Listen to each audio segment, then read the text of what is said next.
Hoy nos vamos a sumergir en uno de los textos, yo diría, más explosivos de todo el cristianismo primitivo, Sin duda. la Carta a los Gálatas. Hay un comentarista, William Barclay, que la describe como una espada flameante. Y creo que la imagen es perfecta. Sí, lo es. No es una reflexión teológica serena, ¿eh? Es un grito de guerra. Totalmente. Así que nuestra misión de hoy es entender por qué este escrito tan breve generó semejante terremoto. ¿Y cuál es ese mensaje que lo hizo tan crucial, para eventos como la Reforma Protestante siglos después? El contexto es clave. El apóstol Pablo funda unas iglesias en Galacia y al poco tiempo se entera de que han llegado otros predicadores. Y no son precisamente amigos. No, están desmontando todo su trabajo y lo hacen atacando su mensaje, pero también a él personalmente. Claro, ahí está el epicentro del conflicto. Es una batalla, ¿eh? A vida o muerte entre dos ideas totalmente opuestas sobre la relación con Dios. Exacto. Por un lado, la gracia. Y por el otro, el legalismo. Y los adversarios de Pablo, los judaizantes. Eran cristianos de origen judío con una idea muy clara. Decían, mira, la fe en Cristo es un primer paso. Sí, pero no es suficiente. O sea, un Cristo y además. Justo. Y además, tienes que hacerte judío.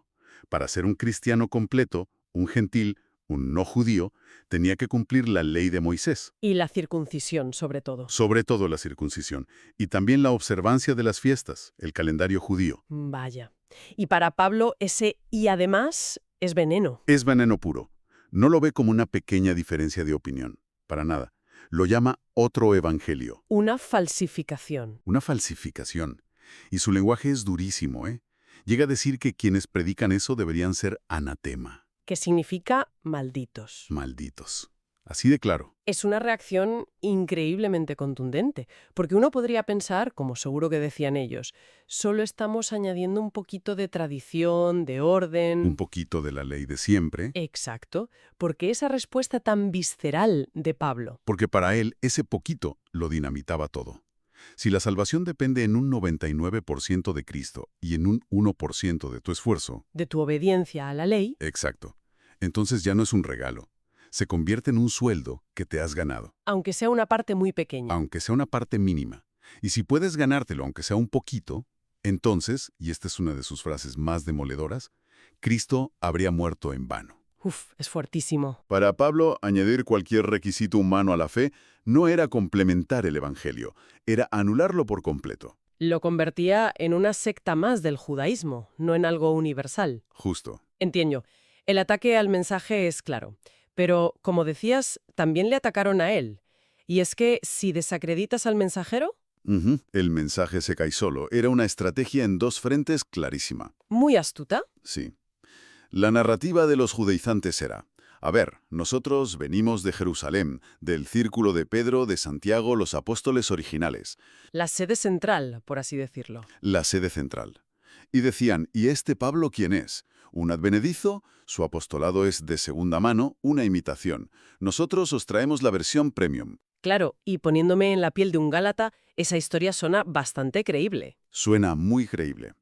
¿Qué argumentos tenía Pablo para rebatir algo que, en apariencia, era tan lógico? Pues dedica los 2 primeros capítulos a una defensa autobiográfica que es fascinante.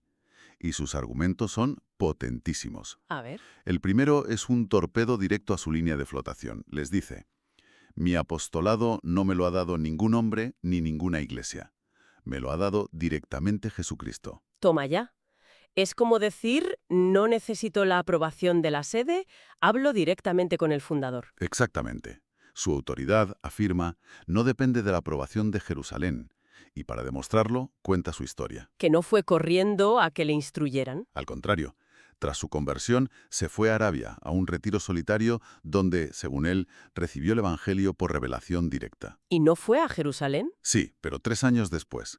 Y solo estuvo 15 días con Pedro, y vio de pasada a Santiago. Un tiempo, insiste él, totalmente insuficiente para haber sido instruido por ellos. Pero su argumento definitivo, el más impactante, creo que es su propio pasado. Sin duda.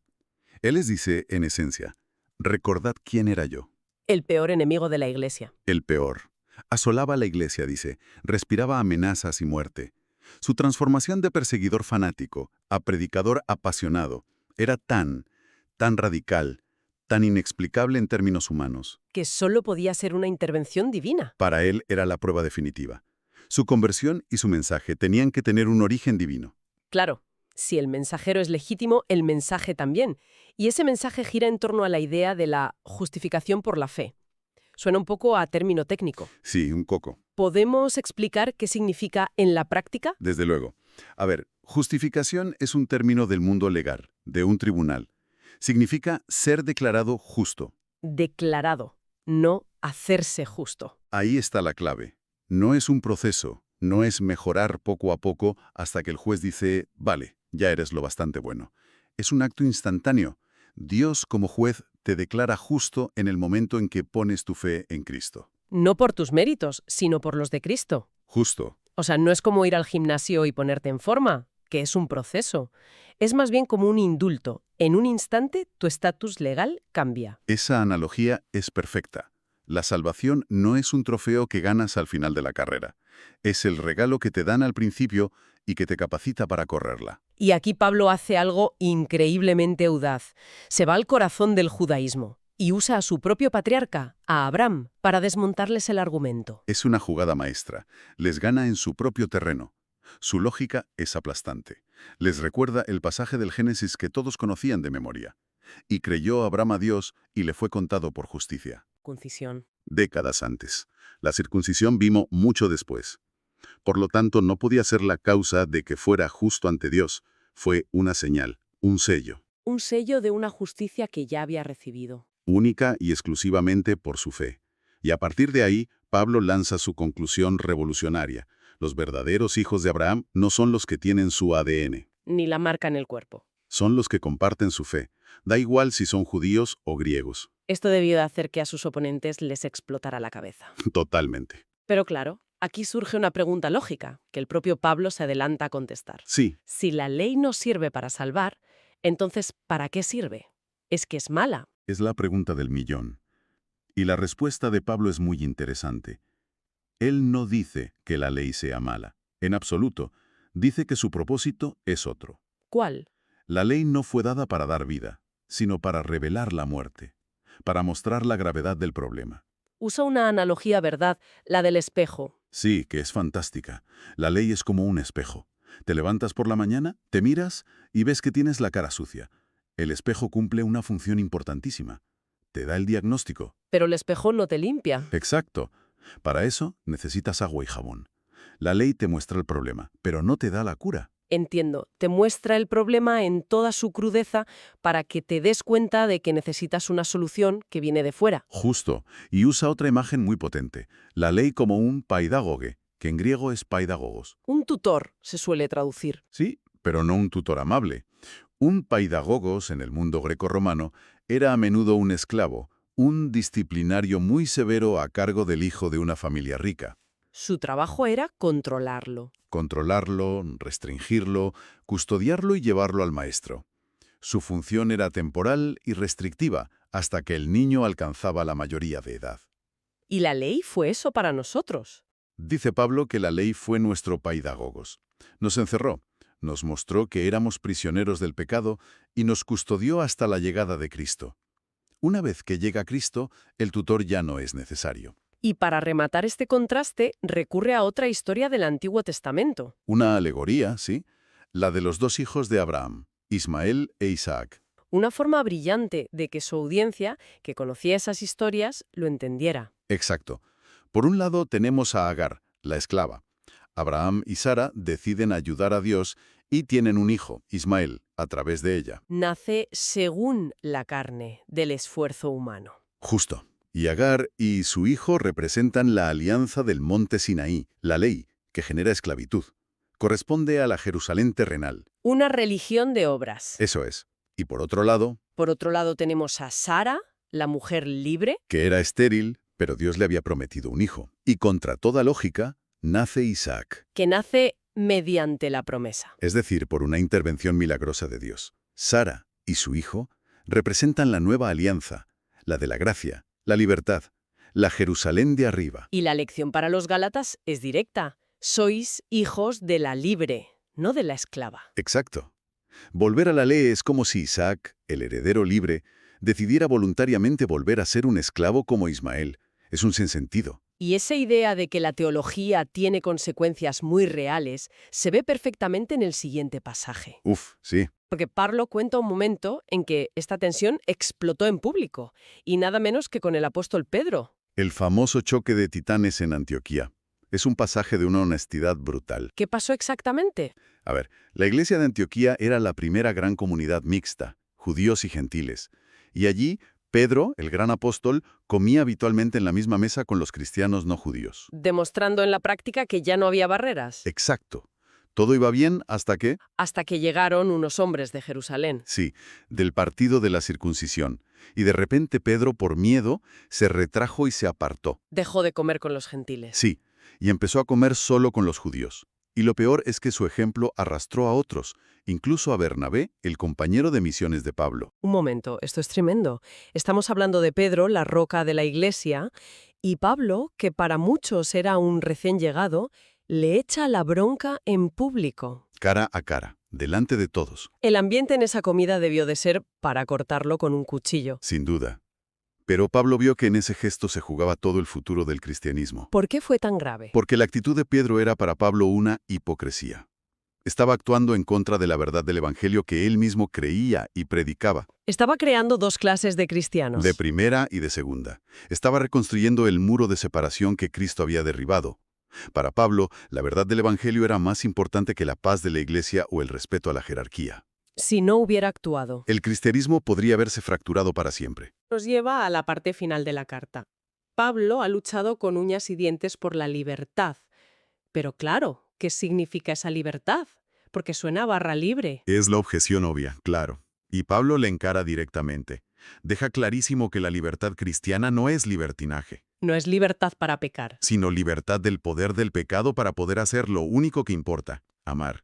De hecho, dice que toda la ley se resume en amarás a tu prójimo como a ti mismo. La vida cristiana no es anarquía, entonces. No, es una dinámica interna, un conflicto constante entre la carne, nuestra naturaleza egoísta, y el espíritu. Y esto conecta con lo del paidagogos.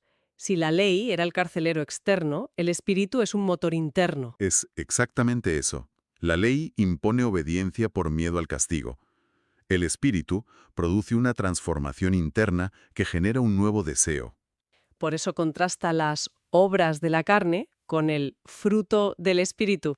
Y la elección de palabras es clave, ¿eh? Las listas son muy gráficas. Sí. Por un lado, las obras de la carne. Inmoralidad, enemistades, celos, divisiones. Vamos, un catálogo de la disfunción humana. Son obras, cosas que fabricamos. Y por otro lado, No habla de obras del espíritu, sino del fruto del espíritu. Amor, alegría, paz, paciencia. El fruto no se fabrica, crece de forma natural. es el resultado orgánico de una vida conectada a su fuente. Exacto. Entonces, si tuviéramos que destilar el mensaje de Gálatas, sería una defensa radical de la libertad. La convicción de que nuestra relación con Dios no se basa en nuestro currículum. No se basa en cumplir un código de reglas, sino en aceptar un regalo que no merecemos. Es la gran declaración de independencia del cristianismo. Así es. Añadir cualquier requisito humano, y además, a la obra de Cristo, es vaciarla de poder. La vida cristiana auténtica no es la lucha por cumplir la ley, sino el resultado de ser guiado por el Espíritu. Y el análisis que hemos manejado concluye con un contraste final sobre las motivaciones que me parece muy potente. ¿Sí? Pablo dice que los falsos maestros querían gloriarse en la carne de los Gálatas, es decir, presumir de sus estadísticas de conversión. Presumir del número de seguidores que habían circuncidado. Exacto. Y Pablo, en cambio, termina con una afirmación que es la antítesis de todo eso. Lejos esté de mí gloriarme, sino en la cruz de nuestro Señor Jesucristo. Y esa frase nos deja con una reflexión final que va mucho más allá del debate teológico del siglo I. Es una pregunta universal, ¿verdad? Totalmente. ¿Dónde fundamentamos nuestro valor como personas? ¿En nuestros logros? ¿En nuestro trabajo? ¿En nuestra identidad? ¿En nuestra capacidad para cumplir un código moral? ¿En las obras de nuestra carne? O como propone Pablo de una forma tan radical, lo fundamentamos en algo completamente externo a nosotras, en un acto de gracia que nos declara valiosas. Y que nos libera de la carga insoportable de tener que ganarnos, día a día, nuestra propia valía.